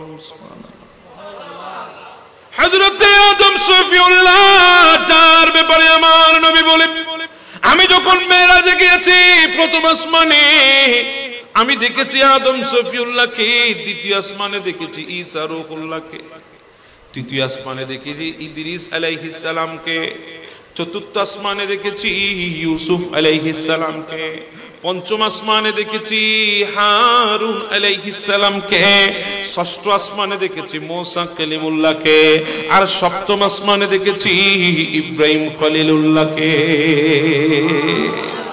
এক এক নবীকে এক এক আসমানে নিয়ে এসেছি, জান্নাতে নিয়ে এসেছি। ইন্তেকালের 40 দিনের মাথায় হাবিব আপনিও তো দুনিয়া থেকে চলে আসবেন আমার কাছে, আমি আপনার জন্য জান্নাতুল ফেরদৌস রেখেছি। আমার নবী বলে, ও আল্লাহ, আমি যদি আপনার জান্নাতে চলে যায় জানতে বড় মন চায় আমার উম্মত গুলা কোথায় থাকবে। বলে, আপনি জান্নাতে চলে আসবেন, উম্মত জমিনে থাকবে। আমার নবী বলে, আল্লাহ আমি কিভাবে সহ্য করব? আমি জান্নাতে থাকব, আমার উম্মত গুলা জমিনে থাকবে, আমি নবী কিভাবে সহ্য করব? আল্লাহ কেউ জানো কার না জানো, আপনি তো বেহতর জানেন, আপনি তো ভালোই জানেন। ওগো আল্লাহ, দুনিয়ার বুকে আসলাম, আসার পরে জানতে পারলাম আমার বাবা আমাকে ছেড়ে চলে গেছে। আমি কষ্ট পেয়েছি, কষ্টটা অন্তরের মধ্যে চিবিয়ে রেখেছি, চাবিয়ে রেখেছি, আমার চোখ দিয়ে পানি ফেলি নাই। ও আল্লাহ, আপনি তো জানেন, কেউ জানুক আর না জানুক, 7 বছর যেতে না যেতে আমার মাও চলে গেছে। কষ্ট তো পেয়েছি, চোখের পানি ফেলি নাই। ওগো আল্লাহ, কেউ জানুক আর না জানুক, আপনি তো বেহতর জানেন। দুনিয়ার জমিনে একটু বুঝতে শুরু করেছি, আমার দাদা আব্দুল মুত্তালিবও আমাকে ছেড়ে চলে গেছে। কষ্ট তো পেয়েছি, চোখের পানি ফেলি নাই। আয় আল্লাহ, মক্কার মানুষগুলা আমাকে প্রেসার দেওয়া আরম্ভ করেছে, তোমার ওয়াহদানিয়তের দাওয়াত প্রচার করতে দিচ্ছে না। আমার চাচা আবি তালেব আমার পাশে দাঁড়িয়ে গেছে, আমি তোমার দ্বীন প্রচার করা সহজ হয়ে গেছে। আল্লাহ কেউ জানুক আর না জানুক, আমার ওই চাচাও দুনিয়া থেকে চলে গেল, কষ্ট তো পেয়েছি, চোখের পানি ফেলি নাই। আমার বিবি খদিজাতুল কুবরা রাদিয়াল্লাহু তাআলা আনহা, যার সম্পদ দিয়ে তোমার দ্বীনকে কায়েম করেছিলাম, যার সম্পদ দিয়ে তোমার দ্বীন প্রচার করেছিলাম, আমার কলিজার টুকরা বিবি খদিজাতুল কুবরা আমাকে ছেড়ে চলে গেছে, কষ্ট তো পেয়েছি, চোখের পানি ফেলি নাই। আল্লাহ তুমি তো জানো শিয়াবে আবি তালেবের ভেতরে আমি নবীর খানাফিনা সবগুলো বন্ধ করে দিয়েছে, আমি নিজেকে বন্দির মতো কানে রেখেছিলাম, ক্ষুধার জ্বালাই সহ্য করতে না পেরে গাছের পাতা চিবিয়ে চিবিয়ে খেয়েছিলাম। আল্লাহ কেউ জানুক আর না জানুক, আল্লাহ মক্কার জমিনে তোমার খানায় কাবার সামনে যখন দাঁড়াতাম, কাফেররা, মুশরিকরা, কুফারে আরব, কুফারে মুশরিক, এরা এসে আমার কাঁধের উপরে নারী বুড়িগুলা চাপিয়ে দিত, আমি নবী কষ্ট পেতাম, চোখের পানি ফেলি নাই। আল্লাহ মনে করেছিলাম মক্কার মানুষগুলা বর্বর আমাকে কষ্ট দিচ্ছে, আমি যদি একটু তায়েফের দিকে চলে যাই মনে হয় ওখানে একটু শান্তি পাবো। আল্লাহ তায়েফবাসী তো আরো মারাত্মক জালেম ছিল, আমি নবী যখন পাক পথ দিয়ে হাঁটতাম, রাস্তা দিয়ে যখন হাঁটতাম, এরা কাটা বিছিয়ে দিত, আমি নবীর কদমের মধ্যে কাটা লাগতো, রক্ত পড়তো, আমি নবী কষ্ট পেতাম, চোখের পানি ফেলি নাই। আমি নবীকে মজনুন বলে বলে, পাগল বলে বলে পাথর মেরেছে, চিকন চিকন পাথরগুলো শরীরে আটকে গেছে, ওই পাথরগুলো যখন আমি টান দিতাম ভেতর থেকে রক্ত বের হতো। আল্লাহ কষ্ট পেয়েছি, চোখের পানি ফেলি নাই। আল্লাহ কেউ জানো কার না জানো, তুমি তো বেহতর জানো গো মালিক। ওই তায়েফবাসীর আমি নবীর কদমে পাথর মারতো, বড় এক পাথর এসে আমার একটা কদমে যখন আঘাত লাগলো, ওই কদম থেকে যখন রক্ত বের হওয়া আরম্ভ করেছে, ওই কদম যখন রক্তাক্ত হয়ে গেল, আমি নবী ওই কদম আর জমিনে রাখতে পারি নাই, ওই কদমটা বটে নিলাম, এক কদমের উপরে দাঁড়িয়ে রইলাম। ওই কদমের উপরও যখন পাথর মারলো, ওই কদমটাও যখন আঘাতপ্রাপ্ত হয়ে গেল, আমি নবী দুইটা কদম বটে হাঁটু গেড়ে জমিনে বসে গেলাম। আল্লাহ জালেম হলেও অন্তরে তো মায়া আসতো, কিন্তু তাদের অন্তরে মায়া আসে নাই, তারা আমার জামার কলার ধরে আবার একবার উপরে তুলেছে, আবার জমিনের মধ্যে আমাকে আছাড় মেরেছে। আল্লাহ কষ্ট তো পেয়েছে, চোখের পানি ফেলি নাই। আল্লাহ তুমি বলেছো আমার বাবার বিটা ছেড়ে দেওয়ার জন্য, আমার মায়ের বিটা ছেড়ে দেওয়ার জন্য, আমার জন্মস্থান মক্কা ছেড়ে দেওয়ার জন্য, তোমার প্রিয় ঘর খানায়ে কাবা ছেড়ে দেওয়ার জন্য, আমার প্রিয় শহর মক্কা ছেড়ে দেওয়ার জন্য, আল্লাহ সবগুলা ছেড়ে দিলাম, কষ্ট তো পেয়েছি, চোখের পানি ফেলি নাই। মদিনার দিকে আমি নবী হিজরত করে চলে আসলাম।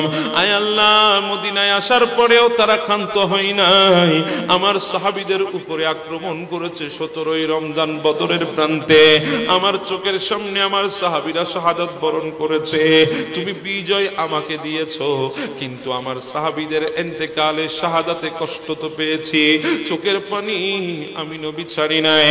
আল্লাহ ওদের ময়দানে আমার সাহাবীগুলোকে তারা শহীদ করেছে।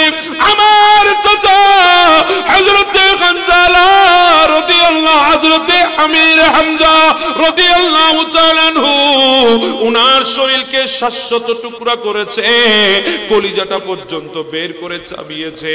আমি নবী দেখেছি, কষ্ট তো পেয়েছি, চোখের পানি ফেলি নাই। আমার দিওয়ানা পাগল হানজালা বাসর রাত থেকে দৌড় দিয়েছে, ফরজ গোসলটা পর্যন্ত করে নাই। উহুদের ময়দানে আমি নবীকে শহীদ করেছে খবর পেয়ে হানজালা পাগলের মতো দৌড় দিয়েছে, শাহাদাত বরণ পূরণ করেছে। কষ্ট তো পেয়েছি, চোখের পানি ফেলি নাই। আল্লাহ দন্দনটা শহীদ করে দিল, রক্ত পড়েছে। জিবরিল আমাকে কুলে করে উহুদের পাহাড়ের উপরে নিয়ে গেছে।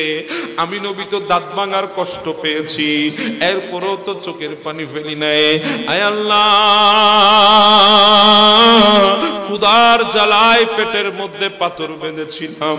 একদিন আবু বকর এসে বলে, ইয়া রাসূলুল্লাহ 3 দিন পর্যন্ত কিছু খাই নাই। ওমর এসে বলে, ইয়া রাসূলুল্লাহ 3 দিন পর্যন্ত কিছু খাই নাই।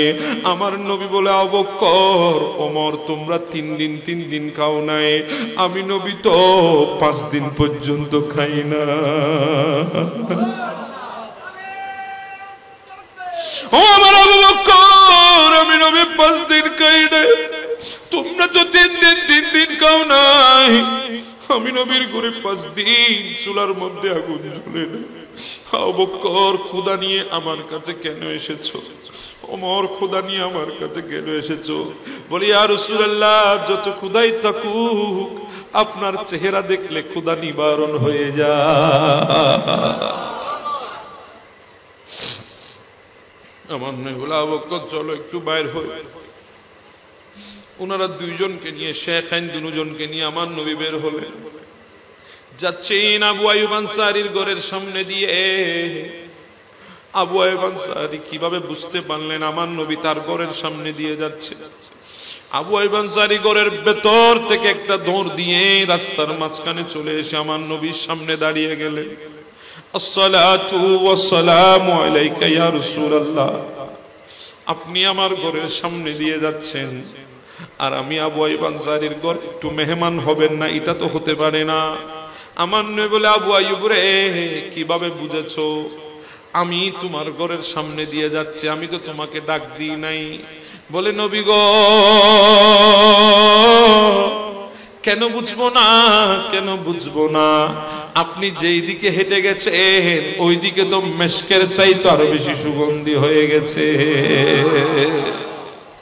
নবী আপনার সুগন্ধি পাওয়ার সাথে সাথে বুঝে গেলাম আপনি আমার ঘরের সামনে দিয়ে যাচ্ছেন। আমি দৌড়ে আপনার কাছে চলে আসলাম। নবী, আমার ঘরের মেহমান আপনাকে হতে হবে। আমার নবী বলে, আবু আইয়ুব রে, তোমার ঘরের মেহমান হব? বলে, হ্যাঁ, আমার ঘরে একটু আসতে হবে। আমার নবীকে নিয়ে গেলেন, ওমরকে নিয়ে গেলেন, আবু বকরকে নিয়ে গেলেন। আবু আইয়ুব আনসারী আমার নবীর চেহারা দেখে বুঝে গেছে আমার নবী আজকে অনেক দিন হয় খানার সাথে জিয়ারত হয় নাই। আবু আইয়ুব আনসারী বলে, নবী আপনি বসুন। 2-1টা খেজুর এনে দিলেন।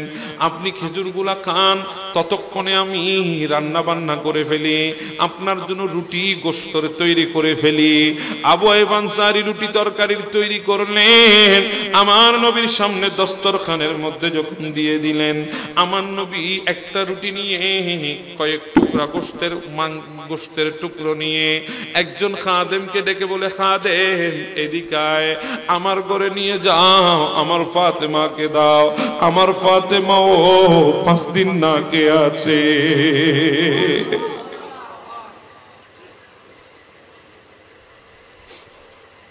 আমার নবী বলে, আল্লাহ কেউ জানুক আর না জানুক, আপনি তো বেহতর জানেন।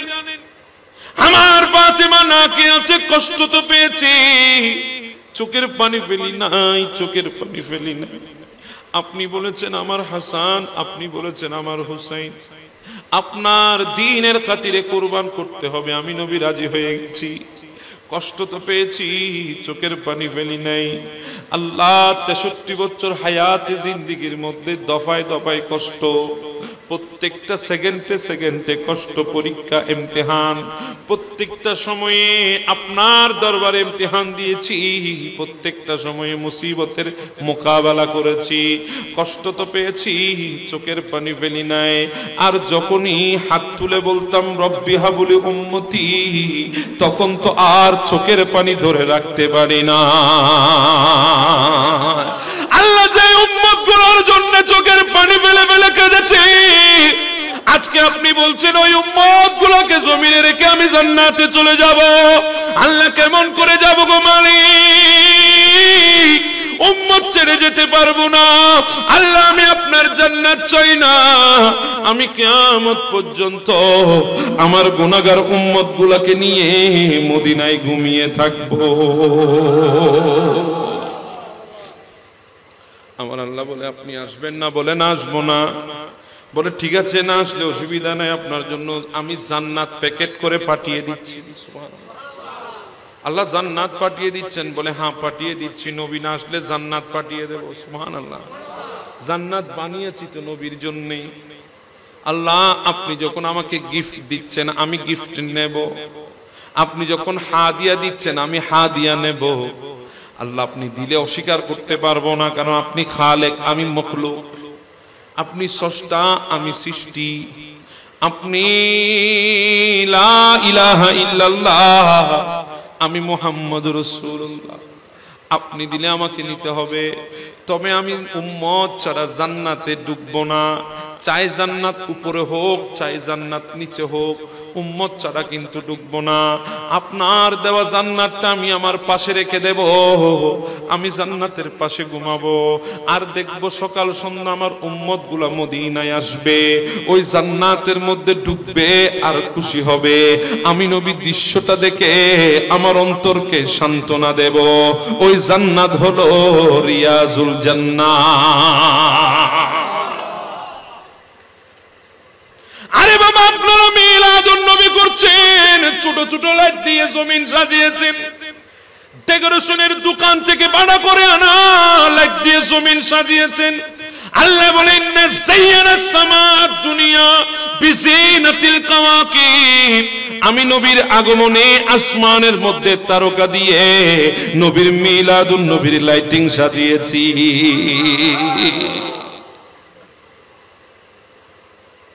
এত বড় নবী আল্লাহ আমাদেরকে দিলেন, নবী আমরা পেলাম, খুশি উদযাপন করলাম।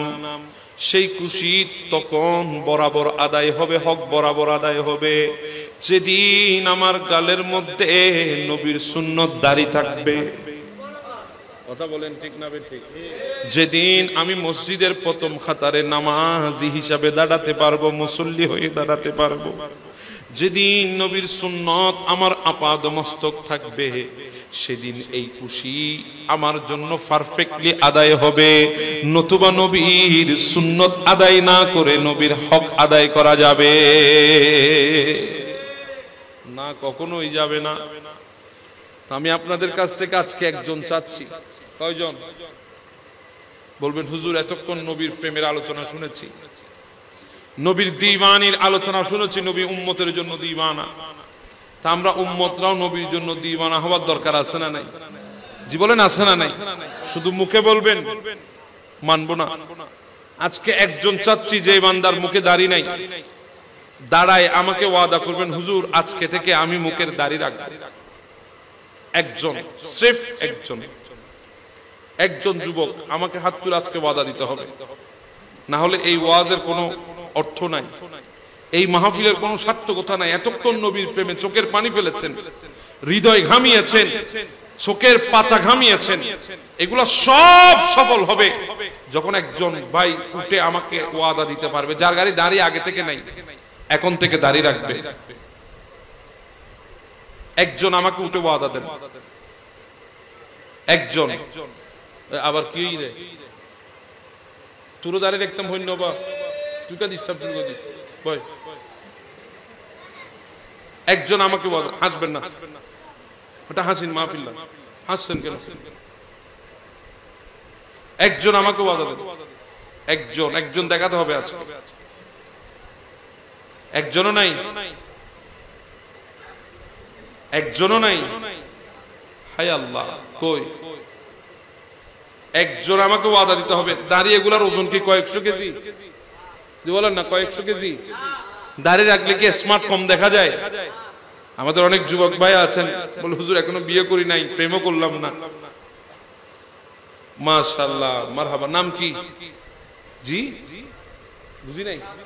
শাহাদাত হোসেন, আপনি এদিকে আসেন, আপনি মঞ্চে চলে আসেন। নারে তাকবীর, নারে রিসালাত, নারে গাউসিয়া, ঈদে মিলাদুন নবী। আজকের মাহফিল সার্থক, আলহামদুলিল্লাহ বলেন সবাই। ভাই এতক্ষণ আলোচনা শুনেছেন, মিলাদুন নবীর জন্য দিওয়ানা হয়েছেন, আমি অবাক করছি একজন মানুষ আমি পাচ্ছি না ধারে রাখার জন্য। এই যে জাহেদ সাহেব, যে আমার ভাই জাহেদ, সে যে শাহাদাত, সে যে দাড়ি রাখার জন্য যে ওয়াদা করেছেন, আল্লাহ তোমার গায়বী খজানা থেকে যতগুলো মদতের দরকার, যতগুলো সাহায্যের দরকার, আল্লাহ তুমি তাকে সাহায্য করো এবং তার ওয়াদা মোতাবেক দাড়ি রাখার তৌফিক দান করে দিন। আপনি হাতে তসবিহ নিয়েছেন, আপনি মাথায় টুপি দিয়েছেন, আপনি পরনে পাঞ্জাবি পরেছেন, এগুলা কিছুই নিয়ে যেতে পারবেন না বাবা। হাতে আংটি দিয়েছেন, চোখে চশমা দিয়েছেন, মাথায় পাগড়ি পরেছেন, কিছুই নিয়ে যেতে পারবেন না। রাসূলের সুন্নাত এই দাড়িটা আপনি যাওয়ার সময় সাথে নিয়ে যাবেন। আপনার চাইতে কি আমাকে স্মার্ট কম দেখা যায়? এগুলা কি কয়েকশো কেজি ওজন, গাল ভাঙি পড়ে যাইতেছে? আপনার চাইতে কি আমাকে সুন্দর বেশি দেখা যায় না? অবশ্যই দেখা যায়। যুবক ভাই, এখনো তুমি বুঝছো না, তুমি মনে করছো দাড়ি রাখলে তুমি ফেসবুকে ছবি তুলে স্ট্যাটাস দিলে লাইক কমে যাবে।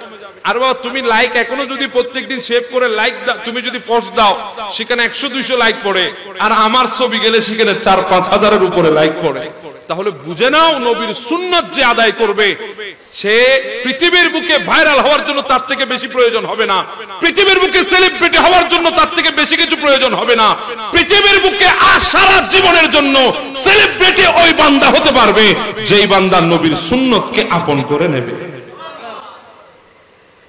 আরেকজন দেখাতে পারবে?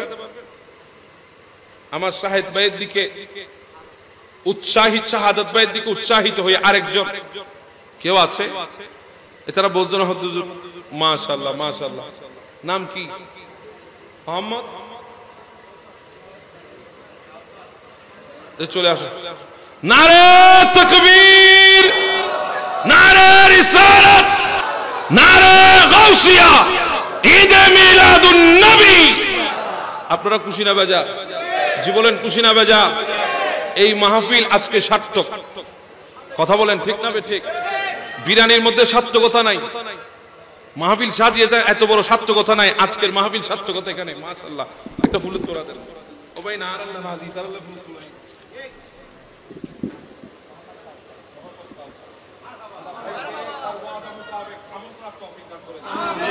ভাইয়ের হায়াতে রিজিকের মধ্যে বরকত দান করে দিক আল্লাহ। আমার এই একজন ভাই কাউসার শাহাদাত, আল্লাহ সেই অসুস্থ, আল্লাহ তাকে শেফায়ে আজলা কামালা নসিব করুক।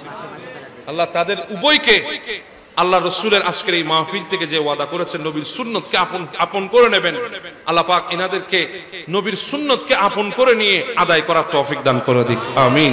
আল্লাহ পাক আজকের মাহফিল কবুল আর মঞ্জুর করে নিন। হুজুর, আর বেশি কিছু দরকার আছে না? যে মাহফিল এতক্ষণ বড় সত্য কথা কি হইতে পারে? এর চাইতে বড় সার্থকতা আমাদের জন্য কি হতে পারে? আপনারা এতক্ষণ বসেছেন, এই যে একটা আমল আজকে নিয়ে যাচ্ছেন, আজকে থেকে রাসূলের সুন্নাত রাখবেন, এই জিনিসটা ওয়াদাবদ্ধ হচ্ছেন, এগুলাই হবে আমাদের জন্য নাজাতের বড় ওসিলা। কথা বলেন, ঠিক না ঠিক? তা আপনারা খুশি না বেজা? তো 1 বছর দুইজন করে হইলো, যদি এভাবে 10 বছর মাহফিল হয়, সমাজের মধ্যে দাড়ি ছাড়া মানুষ থাকবে। জি বলেন, দাড়ি ছাড়া মানুষ থাকবে। তো আজকে থেকে আমরা মসজিদেও যেতে পারবো কি পারবো না? যে আওয়াজে বলেন না, আমার একটা নামাজ ফরজ নয় না, ওই নানার একটা না নামাজ ফরজ, তো ওইলি যাইতে পারিবেন না? তাই 8 টাইম তুলে হনছে হারা যাইতে পারিবেন। মাশাআল্লাহ, কোন আর তো বিদ্যা নবা তারা ব্যাগ কিনা আরো দি সারে দিয়ে দেয়, তারা ব্যাগ কিনা আরো দি সারে দিয়ে দেয়, হজ্জ না গরম ব্যাগ।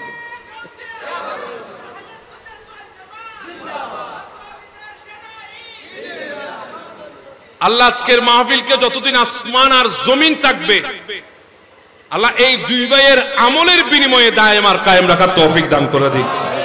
আল্লাহ যারা অক্লান্ত পরিশ্রম করছে, সবার অক্লান্ত পরিশ্রমকে নাজাতের উসিলা হিসাবে কবুল করে নিন।